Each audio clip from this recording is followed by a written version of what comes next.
তারেক রহমানের বিরুদ্ধে লড়তে হলে শুধু কি রাজনীতি জানলেই চলে, নাকি পকেটের জোরও লাগে? গুলশান বনানীর মতো ভিআইপি এলাকায় বিএনপির ভারপ্রাপ্ত চেয়ারম্যান তারেক রহমানকে চ্যালেঞ্জ জানিয়ে জামায়াত ইসলামীর পক্ষে যিনি মাঠে নেমেছেন তিনি কোনো সাধারণ নেতা নন। আপনারা হয়তো ভাবছেন জামায়াতের নেতারা সাধারণত সাদামাটা জীবনযাপন করেন, বাসে ট্রেনে চড়েন, কিন্তু ঢাকা 17 আসনে জামায়াত ইসলামী এমন এক প্রার্থীকে বেছে নিয়েছে যার ব্যক্তিগত গাড়ির দামই 13 কোটি টাকার উপরে, যার বছরে আয় ব্যবসা থেকে 3.5 কোটি টাকার বেশি। কে এই ডাক্তার এস এম খালেদুজ্জামান? কেন তাকেই তারেক রহমানের বিরুদ্ধে ট্রাম্প কার্ড হিসেবে ব্যবহার করা হয়েছে এবং তার হলফনামায় সম্পদের যে বিশাল বিবরণ পাওয়া গেছে তা দেখে কেন রাজনৈতিক বিশ্লেষকদের চোখ কপালে?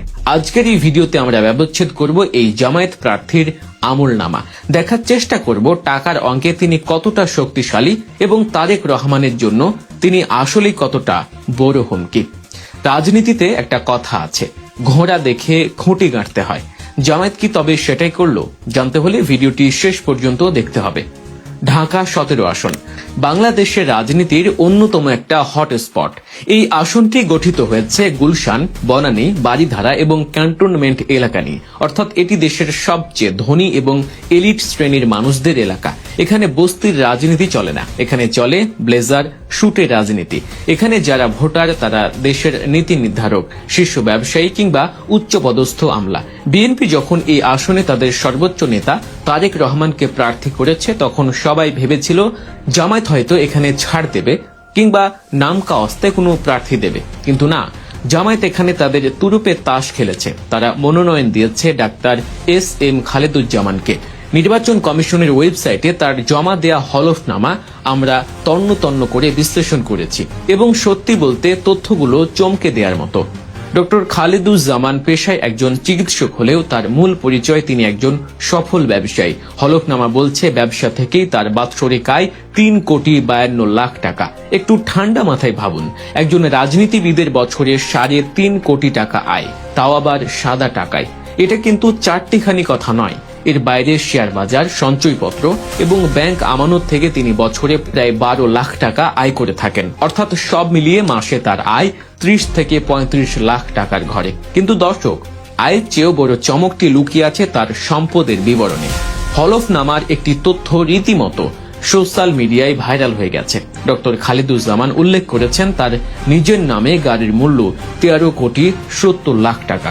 একটু থামুন এবং ভাবুন, 13 কোটি 70 লাখ টাকা, এটা কি একটি গাড়ির দাম, নাকি তার গ্যারেজে রোলস রয়েস বা ল্যাম্বরগিনির মতো আলট্রা লাক্সারি গাড়ি আছে, নাকি একাধিক গাড়ির মোট মূল্য এটি? হলফনামায় বিষয়টি স্পষ্ট না হলেও এই অঙ্কটা বলে দেয় যে তিনি কোন লেভেলের লাইফস্টাইল মেনটেন করেন। যেখানে অনেক প্রার্থীর কোটি টাকার সম্পত্তি থাকে না, সেখানে তার শুধু গাড়ি রয়েছে 13 কোটি টাকার উপরে। এর বাইরে তার স্ত্রীর নামে রয়েছে 46,50,000 টাকার গাড়ি। অর্থাৎ স্বামী স্ত্রী মিলে তারা যে গাড়ি বহর ব্যবহার করেন তা গুলশানের এলিট ভোটারদেরও নজর কাটতে বাধ্য। টাকা শুধু গাড়িতেই নেই, ব্যাংকেও আছে। ডাক্তার খালেদুজ্জামানের হাতে নগদ অর্থ আছে 68 লাখ টাকার বেশি, ব্যাংকে জমা আছে 33 লাখ টাকা, আর সঞ্চয়পত্রে বিনিয়োগ আছে 1,36 লাখ টাকার উপরে। শেয়ার বাজারেও তিনি বড় খেলোয়াড়। তার নিজের নামে 2,25 লাখ টাকা এবং স্ত্রীর নামে 90 লাখ টাকার বন্ড ও শেয়ার রয়েছে।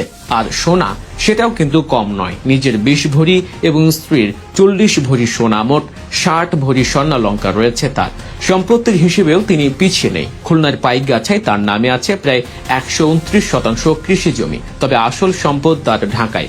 রাজধানীতে তার নিজের নামে 2,06 লাখ টাকা এবং স্ত্রীর নামে 1 কোটি টাকার ফ্ল্যাট বা অ্যাপার্টমেন্টে রয়েছে। যদিও গুলশানের মার্কেট ভ্যালু অনুযায়ী এই দাম আরো অনেক বেশি হওয়ার কথা, কিন্তু হলফনামায় দেখানো সরকারি মূল্যই বা কম কিসে? এখন প্রশ্ন হলো, জামায়াত কেন একজন ডাক্তার ও ব্যবসায়ীকেই এই হাই প্রোফাইল আসনে বেছে নিল? এর পেছনে কি শুধু টাকার গরম, নাকি কোনো রাজনৈতিক কৌশল আছে? তারেক রহমানের মতো পপুলার নেতার বিরুদ্ধে শুধু কি টাকা দিয়েই লড়াই সম্ভব? এবং সবচেয়ে বড় প্রশ্ন, ডাক্তার খালেদুজ্জামানের এই বিশাল বিত্ত বৈভব কি ভোটারদেরকে আকৃষ্ট করবে? এটি বুঝতে হলে আমাদের প্রথমেই বুঝতে হবে ঢাকা 17 আসনটির চরিত্র বা ডেমোগ্রাফি। গুলশান, বনানী, বারিধারা এই এলাকাগুলো বাংলাদেশের পাওয়ার করিডোর। এখানে যারা ভোটার তারা সাধারণ খেটে খাওয়া মানুষ নন। এখানে থাকেন দেশের শীর্ষ ধর্নাঢ্য ব্যবসায়ী, কূটনীতিক, আমলা এবং এলিট সোসাইটির প্রতিনিধিরা। এই শ্রেণীর ভোটারদের কাছে পৌঁছাতে হলে এমন একজন প্রার্থীর প্রয়োজন যার সামাজিক মর্যাদা এবং আর্থিক সক্ষমতা তাদের লেভেলের সাথে ম্যাচ করে। জামায়াত খুব স্মার্টলি এই জায়গাটাকে টার্গেট করেছে। তারা ডক্টর এস.এম. খালেদুজ্জামানকে বেছে নিয়েছেন কারণ তিনি একাধারে একজন চিকিৎসক এবং সফল ব্যবসায়ী। তার এই প্রফেশনাল আইডেন্টিটি গুলশানের ভোটারদের কাছে তাকে রিলেটেবল বা গ্রহণযোগ্য করে তুলতে পারে। জামায়াত প্রমাণ করতে চাইছে তাদের দলে শুধু মাদ্রাসার ছাত্র বা সাধারণ কর্মী নেই, বরং তাদের দলে এমন লোকও আছে যারা কর্পোরেট দুনিয়ার এলিট। প্রিয় দর্শক, আলোচনার এই পর্যায়ে আপনাদের মনে করিয়ে দিতে চাই রাজনীতির এমন সব অজানা খবর এবং গভীর বিশ্লেষণ সবার আগে পেতে আমাদের চ্যানেল গল্প নিউজ এখনই সাবস্ক্রাইব করুন। চলুন আবার মূল আলোচনায় ফেরা যাক। এবার আসি মুদ্রার উল্টো পিঠে। ডাক্তার খালেদুজ্জামান যতই বিত্তশালী হন না কেন, তার প্রতিদ্বন্দ্বী আসলে কে? তিনি হলেন তারেক রহমান, বাংলাদেশের রাজনীতির বর্তমান সময়ের সবচেয়ে আলোচিত এবং প্রভাবশালী নাম। তারেক রহমানের লড়াইটা টাকার অঙ্কে মাপা যাবে না। তার সাথে আছে বিএনপির বিশাল ভোট ব্যাংক, শহীদ জিয়ার লেগাসি এবং 16 বছরের আন্দোলন সংগ্রামের ইমেজ। গুলশানের সাধারণ মানুষ হয়তো টাকা দেখে ভোট দেবে না, তারা জোট দেখে জাতীয় রাজনীতির সমীকরণ মেলাবে। কিন্তু জামায়াত এখানে একটি স্ট্র্যাটেজিক গেম খেলছে। তারেক রহমানের বিরুদ্ধে এমন শক্তিশালী প্রার্থী দিয়ে তারা বিএনপিকে একটা প্রচ্ছন্ন বার্তা দিতে চাইছে। বার্তাটি হলো জামায়াত এখন আর আগের মতো দুর্বল নেই। তারা বিএনপির শীর্ষ নেতার আসনেও চ্যালেঞ্জ জানাতে সক্ষম। এটি আসলে ভোটের লড়াইয়ের চেয়েও বেশি শক্তি প্রদর্শনী। বিশ্লেষকরা বলছেন ডাক্তার খালেদুজ্জামান শুধু জয়ের জন্যই লড়ছেন না, তিনি লড়ছেন জামায়াতের ব্র্যান্ডিং পরিবর্তনের জন্য। তার এই বিশাল সম্পদের হলফনামা প্রকাশ করার মাধ্যমে জামায়াত জানান দিল যে অর্থনৈতিকভাবে তারা এখন দেশের যে কোনো বড় দলের সাথেই টেক্কা দেওয়ার সক্ষমতা রাখে। গুলশানের ভোট যুদ্ধ এবার এক ত্রিমাত্রিক রূপ নিতে যাচ্ছে।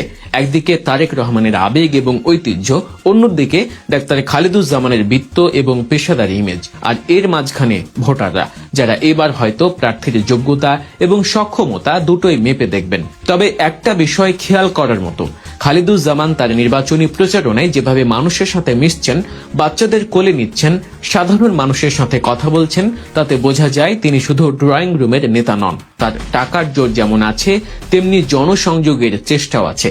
13 কোটি টাকার গাড়ির মালিক যখন রাস্তায় নেমে সাধারণ মানুষের হাত ধরেন, তখন সেটা একটা আলাদা বার্তা তৈরি করে।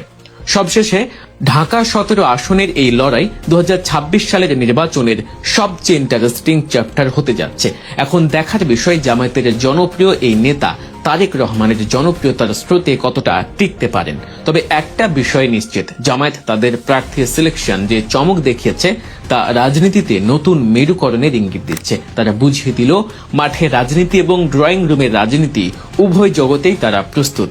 প্রিয় দর্শক, আপনাদের কি মনে হয় গুলশানের এই প্রেস্টিজিয়াস লড়াইয়ে শেষ হাসিটি আসলে কে হাসবে? তারেক রহমানের ধানের শীষ নাকি ডাক্তার খালেদুজ্জামানের দাঁড়ি পাল্লা? কমেন্টে জানিয়ে দিন আপনার সুচিন্তিত মতামত। আমরা প্রতিটি কমেন্ট গুরুত্বের সাথে পড়ি। আর হ্যাঁ, রাজনীতির এমন সব গভীর বিশ্লেষণ মিস করতে না চাইলে এখনই সাবস্ক্রাইব করুন গল্প নিউজ। পাশে থাকা বেল আইকনটি চেপে দিন যাতে আমাদের পরবর্তী ভিডিওর নোটিফিকেশন পৌঁছে যায় সবার আগে আপনার কাছে। দেখা হচ্ছে পরবর্তী কোনো ভিডিওতে। ততক্ষণ পর্যন্ত ভালো থাকুন, সুস্থ থাকুন এবং সচেতন থাকুন। আল্লাহ হাফেজ।